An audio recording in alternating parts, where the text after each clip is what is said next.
Good morning and welcome to The Street on BNN Bloomberg. I'm Roger Peterson. Thank you very much for joining us. Coming up on the show today, Hap Sneddon, President and Chief Portfolio Manager at Castlemore, will be joining us for the hour. We want to hear from you this morning on First Call as well. Reach out with your questions. We'll have Hap answer as many of them as he can at the end of the show. The number to call, 1-855-326-6266. We will open the phone lines in about 30 minutes. Our email address, if you want to do that, is firstcall@bellmedia.ca. Now, some of the stories we're tracking for you in the BNN Bloomberg newsroom.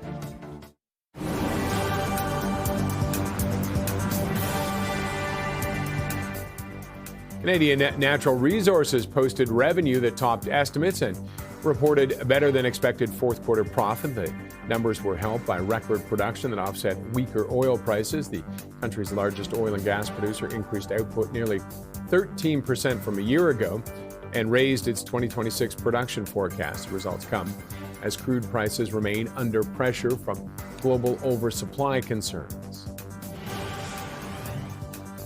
Maple Leaf Foods reported solid fourth quarter and full-year results, with sales up 8% in the quarter and profit sharply higher from a year ago. The company announced a $75 million special dividend while also raising its regular quarterly payout. Maple Leaf says it expects continued revenue growth and further margin improvement in 2026 as it focuses on operational efficiency and strong demand for protein products. Time now for our top-line story. Prime Minister Mark Carney has addressed the Australian Parliament, discussing shared values and the strength of future collaboration between the two countries. CTV's Abigail Beeman has more.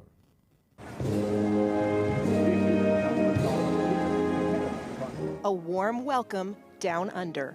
The distance between our two nations has never mattered less, and the closeness of our values has never mattered more. In the Parliament of our shared Westminster system, Prime Minister Mark Carney highlighted many ways Australia and Canada are similar. Two proud democracies, the true north and the land down under. Carney spoke of coming to reaffirm the alliance as global architecture is breaking down in consecutive crises, and gave many nods to his well-received Davos speech. Every agreement signed, every coalition deepened, every commitment made is variable geometry in practice.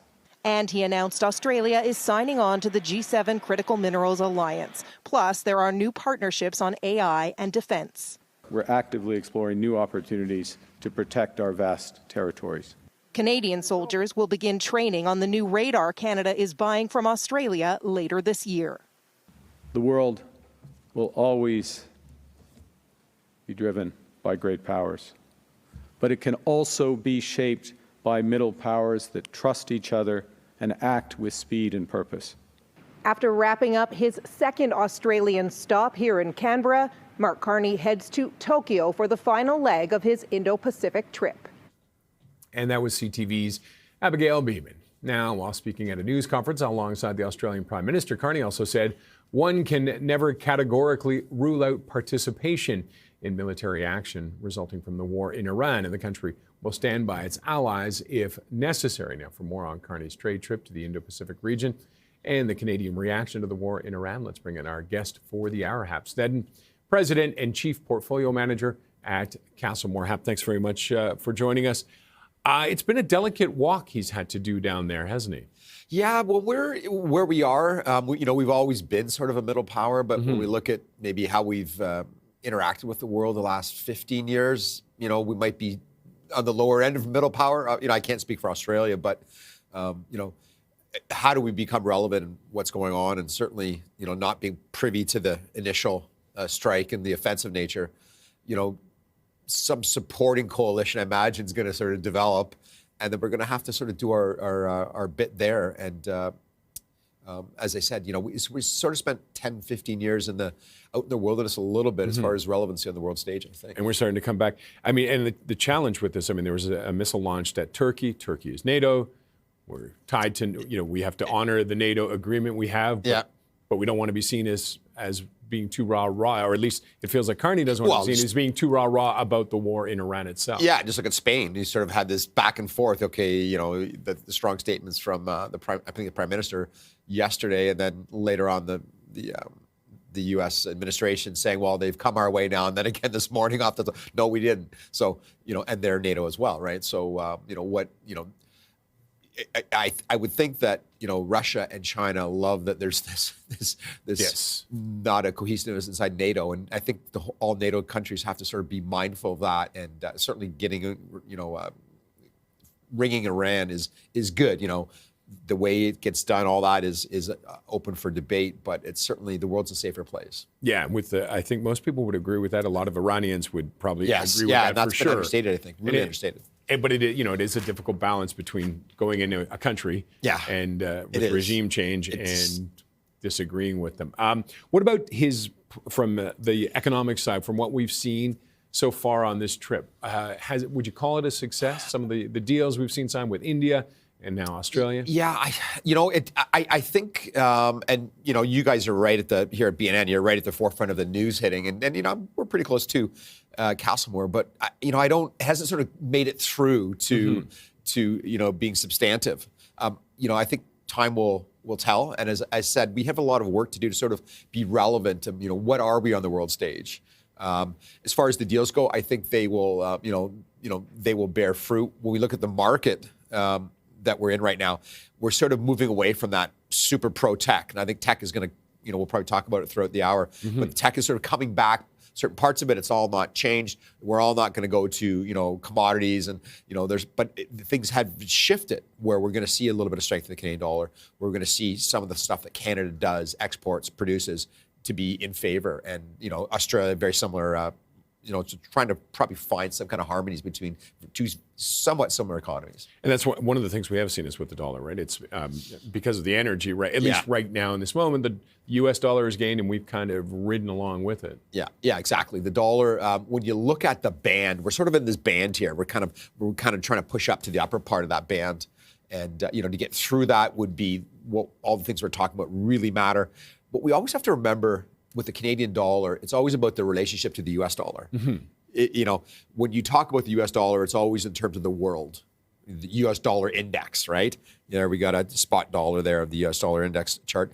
But the Canadian dollar is always referenced to one currency, the U.S., where the U.S. is always to the basket and the world that. And so we can see here in the U.S. dollar there, we had a little bit of a down move there. This is, you know, really had a big impact on gold, all those precious metals, and this little upturn here we're seeing is quite interesting, right? Is this going to sort of break that downtrend that we've saw down here, or are we going to kind of go all the way back there to April of last year, and or is it going to be sort of capped? So the U.S. dollar, I think we're going to see a bit more strength. You might see that luster in the gold start to come off a bit, just because that's the biggest relationship between gold it's the U.S. dollar.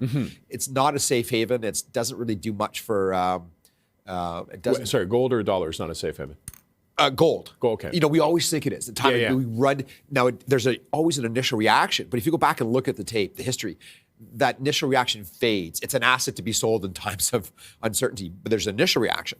The U.S. dollar, though, however, is that safe haven. It historically has been that. And so the relationship between the U.S. dollar and gold is pretty obvious when you go back there and look. And so, you know, there we have the gold futures there. You know, that's been pretty significant, almost the exact opposite of what we saw in the dollar. All right, so lots to unravel, and lots. We're not done yet by any stretch of the imagination. All right, we've got lots more to talk about. Up next, we'll take a look at the markets before the bell.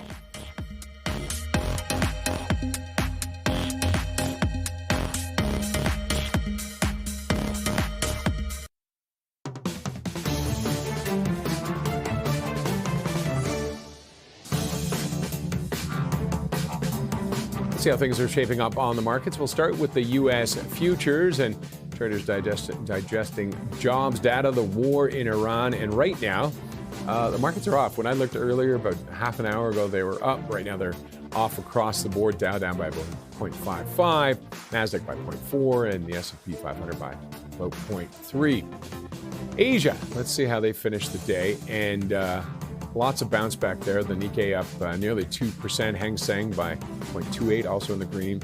And the CSI 300 also up by nearly a point. And South Korea, the Kospi there, it was up 10% on the day after losing 20% over the 2 days before that. So the bounce back starts having a chuckle over that. Okay, moving over to Europe. Concerns about Iran, the energy, inflation as well, but there's some bargain hunters. They were snapping some things up, but now they're back in the red. It's the roller coaster right now. FTSE off barely. It's pretty much a wash. CAC 40 off by about 0.2, and the DAX off by 0.15. And the TSX, it finished the day yesterday, returned to the positive, up by about a little under a half a point, mostly on the strength of the tech sector. Let's see who some of the movers were, winners and losers. Look at SSR Mining, 14.65% it was up. Bitfarms, 12.9 almost. And going the other way, WSP Global down 3.1. And George Weston off by a 3.9 on its earnings report. Looking at the metals now. And gold back up again. It's still in that 5,200 range, up by about a half a point. Silver was up earlier, about 3%, 2-3% back down. It's still up, but only by about 0.2 right now. And copper is off about 1.7. And oil, after the surge to start the week, a little bit of a correction yesterday. Everybody's trying to figure out where to go with this. Western Canadian Select yesterday was down 0.58% at 60.39. And what's WTI doing right now? It is up again. So here we go. Up 3% for today to nearly 77 a barrel. Well, as we continue to closely watch the crisis in the Middle East, investors are also watching the central banks. With the uptick in commodity prices and the concurrent rise in bonds, how will the central banks respond? Hap Seddon, President and Chief Portfolio Manager at Castlemore, is watching all of this closely. Okay, how are they going to respond? I think they want to just kind of like no pressure. They just want to kind of run away somewhere and just can you come back to me in 6 months? Because I think that's what it's. They almost have to do that, don't they? In a way. Well, certainly not. Well, they might actually have to talk to the market a little bit and sort of tell them what they're. I think the market figures it out. Is that we've seen bond yields rise. We've seen the rise in the last couple of days. Mm-hmm. In the midst of talking about the safe haven thing, why are bonds selling off in the midst of because there's this sense that inflation's going to hit, that the bankers going to be backed in. The market's expecting. Sort of still accommodative. I think our upside is probably capped in the U.S. around 450. So we're around 410, 4.8 right now. So, the move could still cause the market a little bit of dislocation, but I do not think it's going to be like a 2001 move. 2021 move where we saw the pace of those, that rise in yields really hit growth, which meant tech. Mm-hmm. There we go. We got the 10-year bond yield there. And so this is what we were talking about here. This little pace there, right there back in that just, the NASDAQ went this way. And that's because growth needs cheap money. They want cheap money. Yeah. What we're seeing here, there's this little band there is most likely we're going to sort of push out to the top part of it. 5% there. That was the sort of that peak. Oh my God, what's happening? I think we'll probably come into somewhere around there. So 4.5? Yeah, 4.5. That's, look at it technically, it looks like 4.5 is what we can move to. So like I said, we're around 410, 411. So about 40 bips up.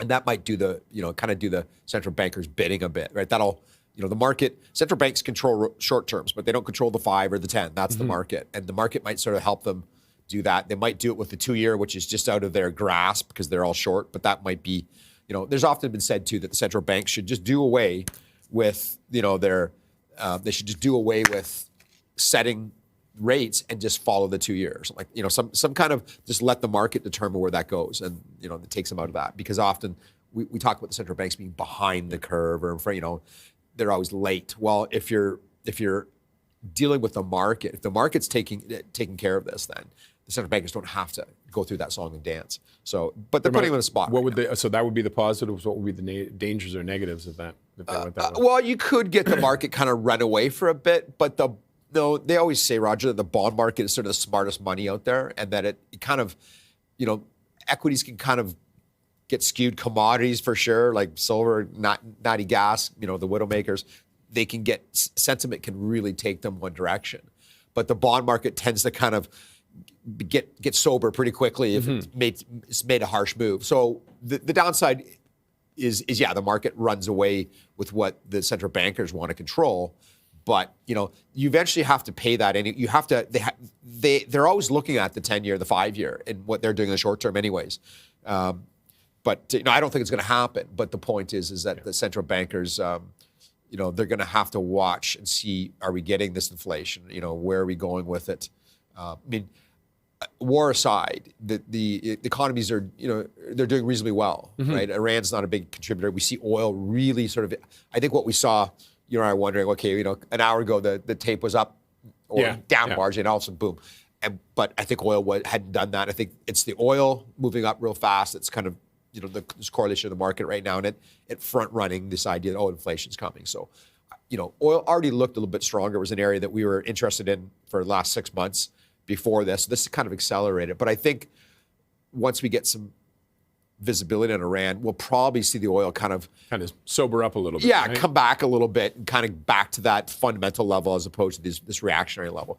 Maybe we don't know everything. Where do you see the fundamental level for it? Probably 55, 60? Oh no, probably around, probably just around, for West Texas, probably around 70. Okay. And just to kind of live there and kind of move around based on the fundamentals from there.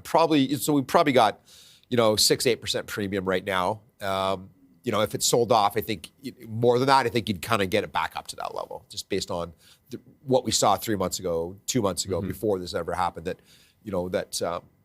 the economies are good. That oil production is maybe slightly under, but it's reasonable. So. And are you doing anything with bonds right now, or are they? Geez, I wouldn't. I wouldn't be investing long term right now. Anything sort of short term. And one of our portfolios, it's an asset allocation. We've got 2 sort of asset allocation portfolios. We have no bonds. We have some cash at times. That's what we do. If we don't feel good about bonds, we have a bit of cash at the time. But that's usually for the equity side. So bonds are.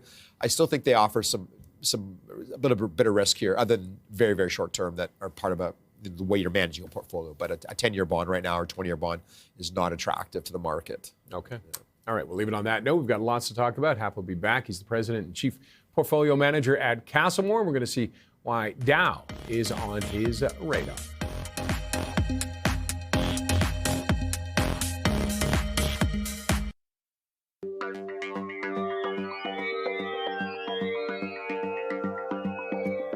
Time to see what's on the radar, and for that, we're back with Hap Snedden, President and Chief Portfolio Manager at Castlemore. And Hap, we're going to start with a stock, old school, Dow. Old school, yeah.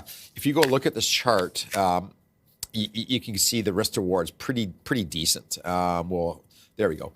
If we go back a bit further, we'd see that this is one heck of a long-term downtrend that's finally being broken.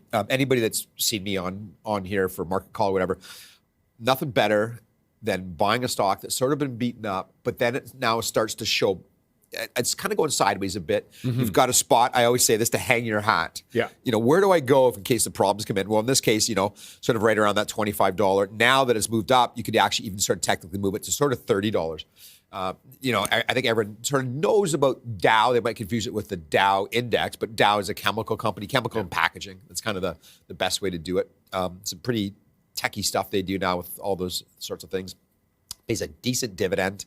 It's in a whole space that is looking really attractive. And so this is part of that shift I alluded to earlier, and you've probably seen on the show where they're leaving, reallocating some from tech to other parts of the economy that are showing some strength, industrials and all that. And this would be an example of that. And so you can look at other ones too. Air Products is another one that's in the space, or Huntsman, all in this sort of packaging, chemical, and all of them have that same profile, really kind of beaten up. And they're sort of coming off of a bottom. You might be a little bumpy along the way, but the risk is fantastic. They're not sexy, but we need them, right? Exactly. Not sexy. And nobody really knows. Like, you don't really know what Dow does. People will tell you. Yeah, it's like 3M. Dow. I know what Scotch tape. Like, what does 3M do, right? But it's chemicals and packaging and all the stuff that are sort of the core of the economy. A really nice dividend.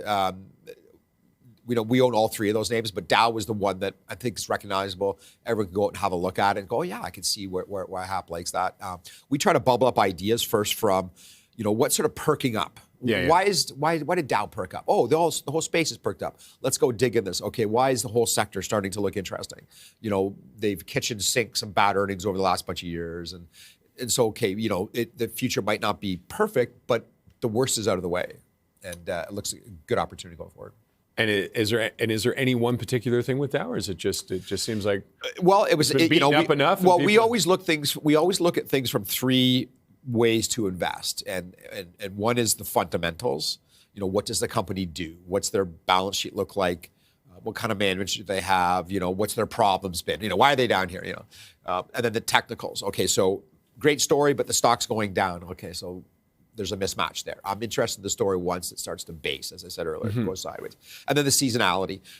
Certain sectors, energy, go right down the list. Chemicals, nitrogen, fertilizers, they all have this seasonality to them. And so they'll start to get like a move possibly during a period of seasonal strength. And so if you can get all three of those things kind of converging, then it's like, wow. And then you've got a place, it's not like you're putting in a stock that's got momentum and you like it, but you're like, wow, am I going to pay too much? Am I going to regret this in 2 months?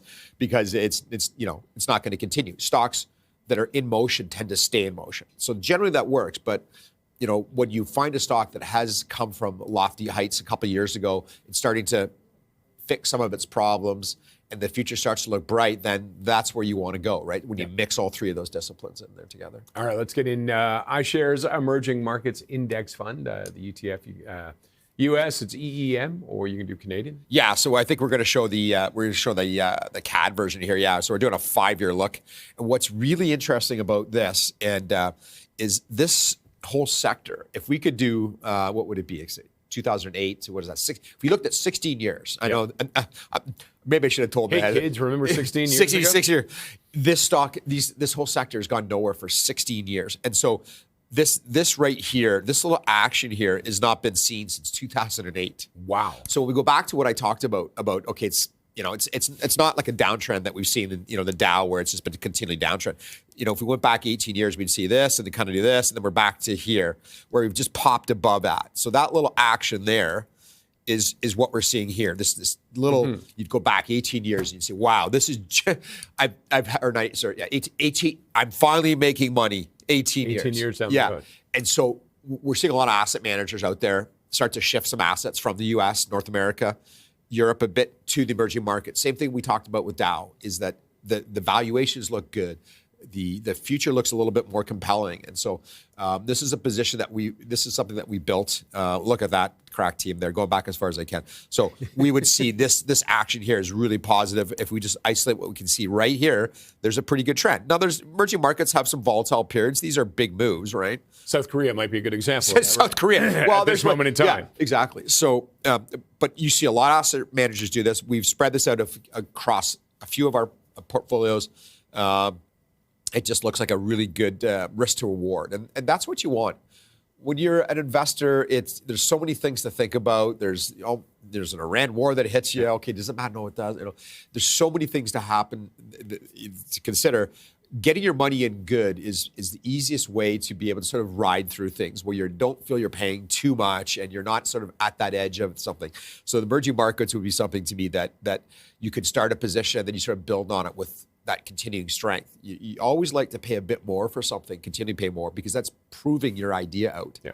Right. And so I think this is something that if you and I come back in 2 years, we're going to say, wow, that was a pretty good move there. The U.S. is still going to do quite well. We'll have you back in 2 years. We'll see how it's doing. All right. Still ahead, we're talking to Diana Al-Dajani, CEO of Edtech, and our phone lines will open soon for our first call segment. Call us at 1-855-326-6266. You can send us an email, firstcall@bellmedia.ca as well.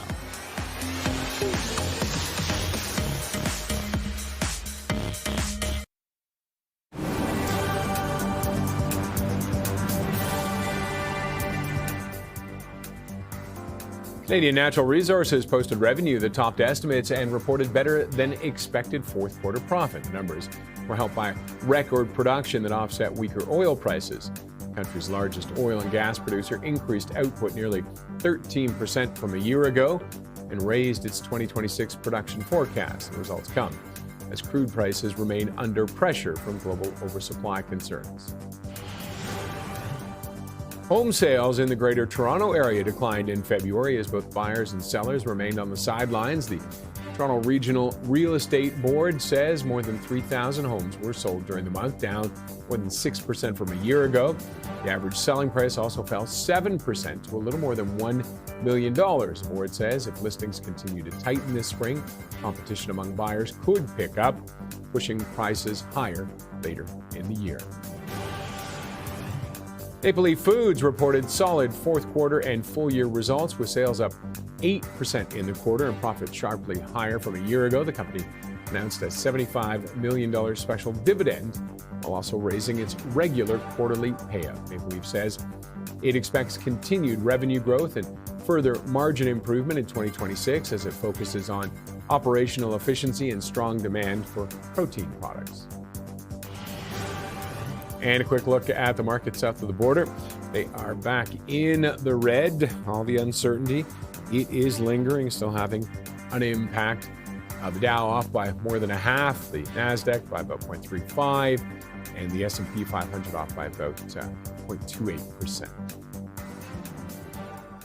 International Women's Day is coming up, and we're looking at companies led by women, including Edutech. It's a Canadian education tech company transforming how kids learn Arabic globally. It's now entered into a new partnership that can reach more than 1.5 million users.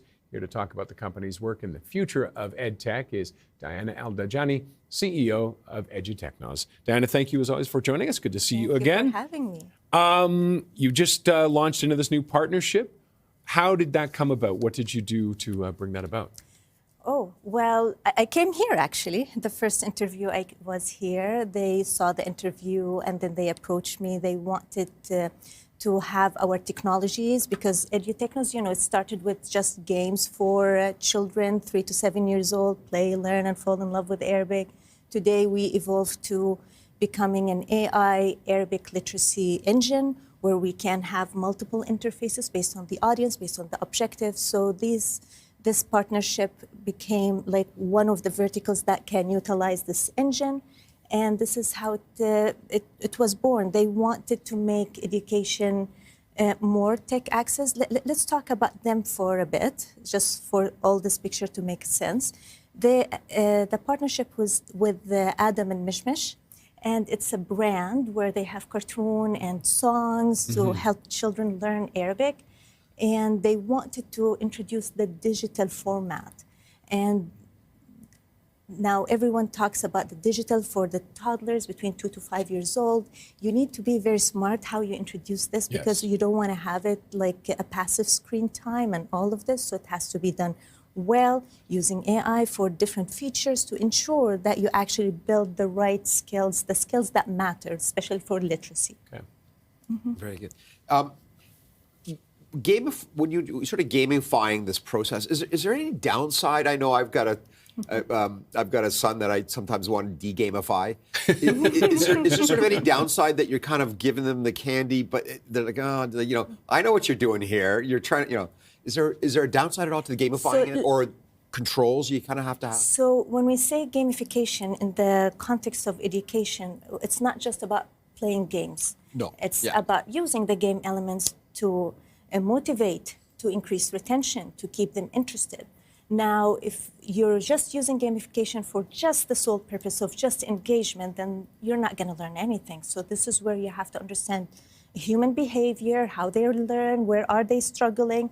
And based on this data, we have actually over 7 million data points. So we analyze the behavior of the students. Where are they struggling? Then you label this behavior. Then the AI engine will come in.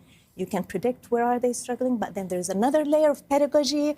What are they going to decide? How to do the intervention? What needs to be done? So all of these layers, then it's purposeful. There is an objective. We need to build skills that matter for the future. not just spend screen time, passively scroll through. So you can get them in, but then you have to do your work after Absolutely. that. It's not lazy. It's a lot of hard work. And now AI, obviously a key part, and you have a lot of data. Have you accumulated the data, or is that so? Are you doing anything else with the data? Are you looking to? Is it sellable?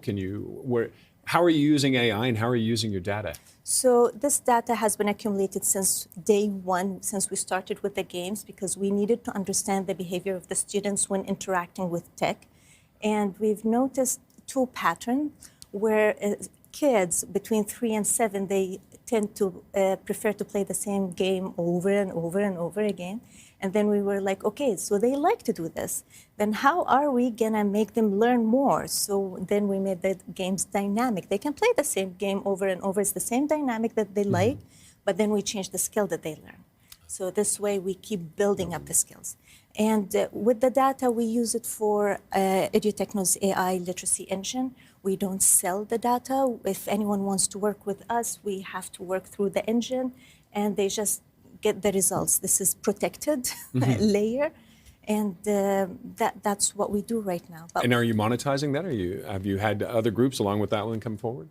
For right now, for this engine, we're also doing a lot of pilots because we added a layer, which is an AI teacher's dashboard. Because if you think about the teacher, Arabic teacher, even here English teachers, when it comes to literacy, there are always different gaps and different levels in the classroom. There's the advanced, the average, and really newbies. How is the teacher going to do the differentiating instructions? How she or he will know which student is weak at what exactly? This is where we come in. This is where we can actually dig deeper with a push of a button. The teacher will see the lesson structure, what needs to be done today, and who needs what based on the categories. And we also have a button for them. They love this button. It's called the Smart Assign. You assign, so before the class starts, you give them 5 to 10 minutes. They can play their customized games or their customized activities, and these are assigned based on their weaknesses so that they are ready for the class. So that you get them all caught up, not to be back. But we are actually actively right now lining up to work with Chamber of Commerce to approach Ministries of Education, Qatar, Saudi, and UAE. So because this is technology is working, and the proof is in the pudding, in the data. We have the results, we have the data to back everything that we're doing, especially when it comes to Arabic literacy. But if we take the same model, this engine can also apply to any other subject because it is designed to be contextualized as well. When it comes to education, it's not just AI, it's not just here's the curriculum, let's do this. It's also there's context, there is how the kids are feeling. There's a lot of complexity layers, and with AI, you can accelerate that. Without AI, it takes ages to get that done. Yeah. So this is where even here in Canada, you have a lot of immigrants coming in, newcomers every day. So the class has really diversified levels. And this is where this platform can also help. All right, we have to wrap it up there, but Diana, thank you as always for coming in. Thank you. Congratulations on the success. Thank you. We've got lots coming up. That was Diana Al-Dajani, the CEO of Edutechnos, and we'll have more coming up after the break.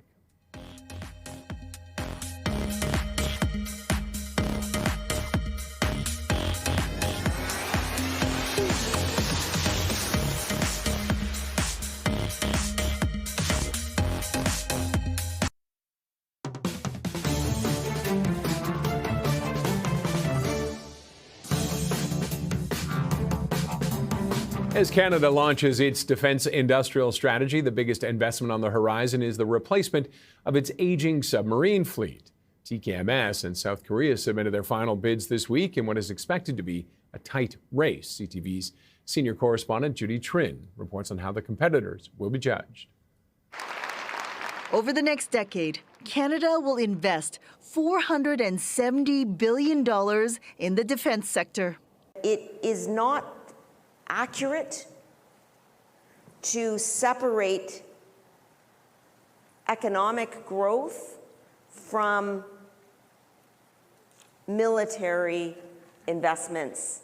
The biggest purchase the government will make, 12 submarines.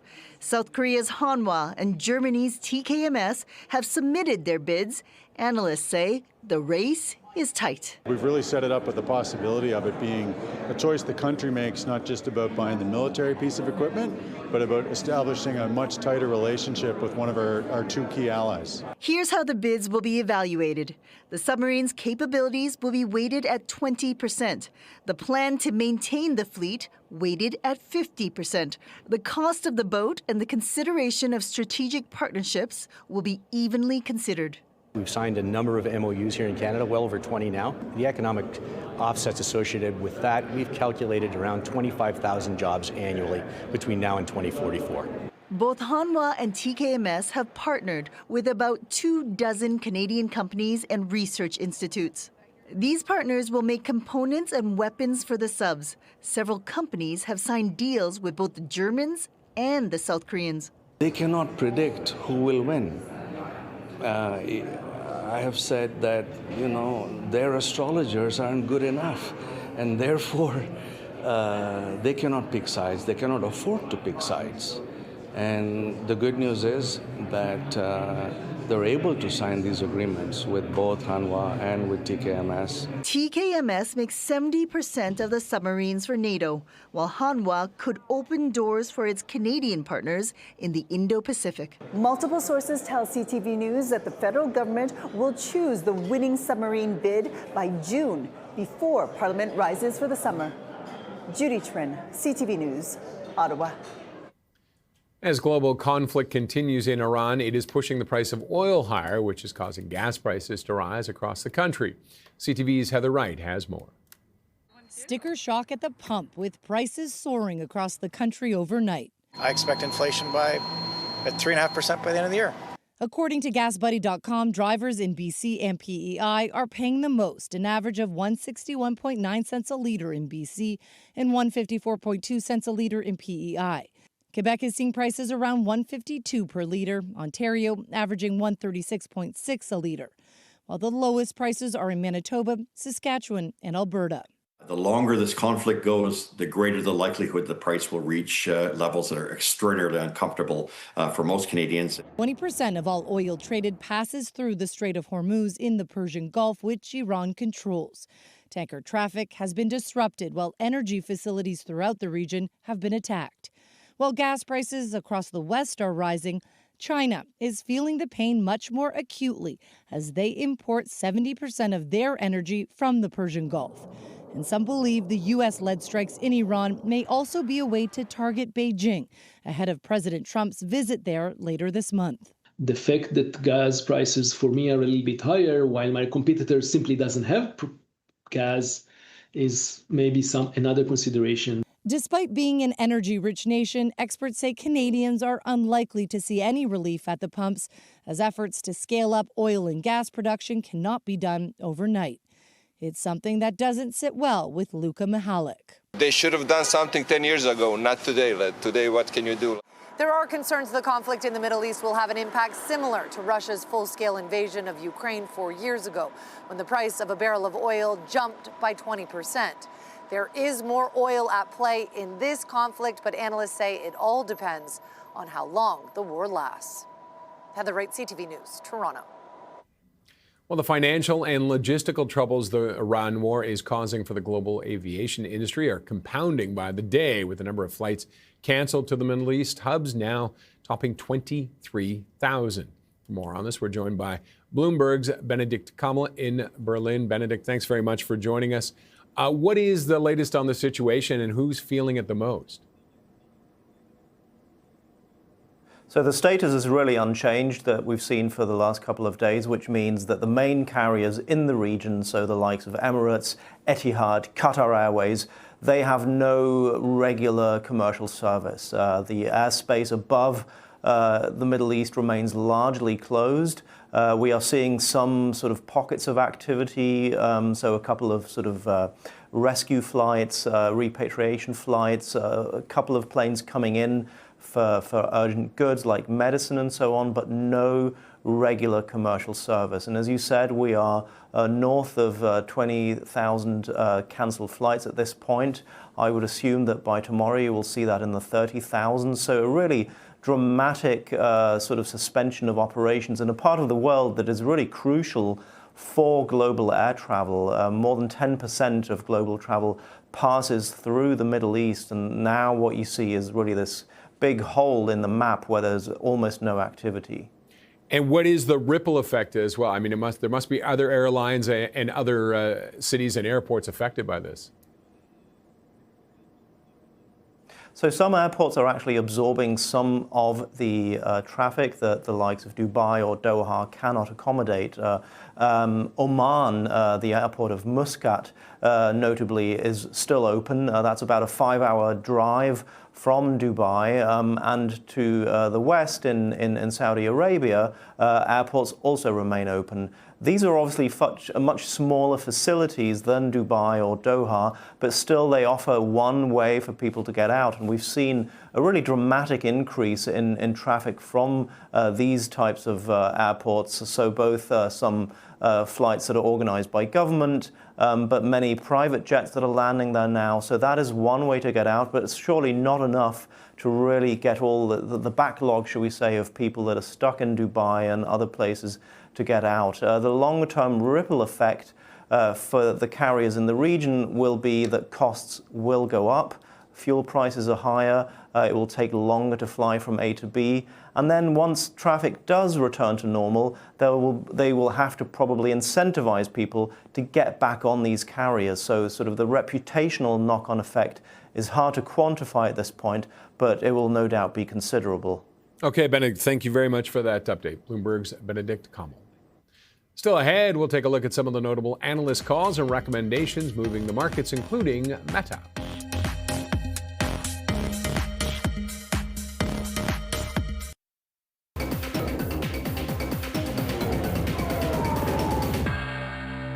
Let's take a look at some of the notable analyst calls and recommendations. One right now, actually, Meta Platforms lagging in terms of AI monetization, and the Facebook parent is facing significant margin declines to fund surging investments, Areta writes, as it downgrades it to neutral. Meta now has 72 buys, 7 holds, and 1 sell among analysts tracked by Bloomberg, with the average PT of $863.39.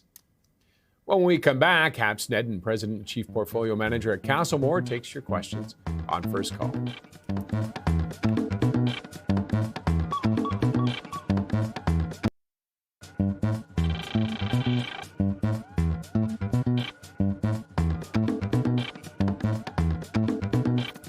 Time for First Call and first email, and that first email is from Jean, who says, I rarely pay attention to stock charts, but Major Drilling's chart really caught my attention. As a chartist, can you tell us when one should consider selling strictly for technical reasons?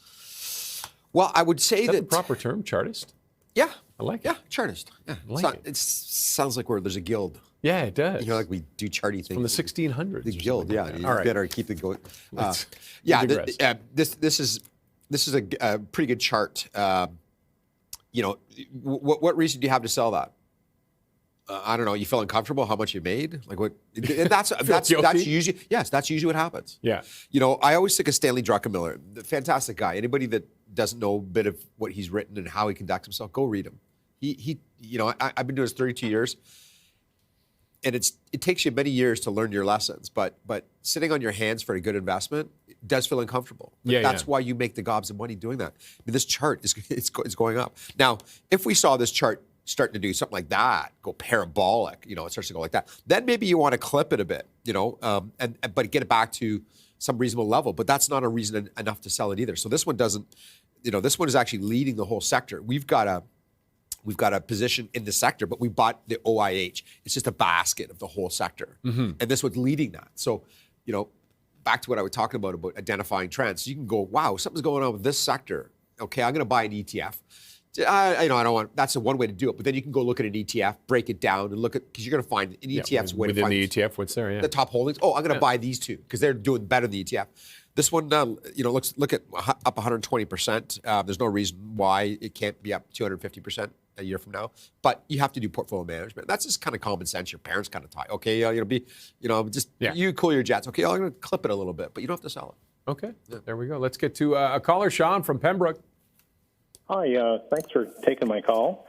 My question is on Eastman Chemical Company. I recently purchased it.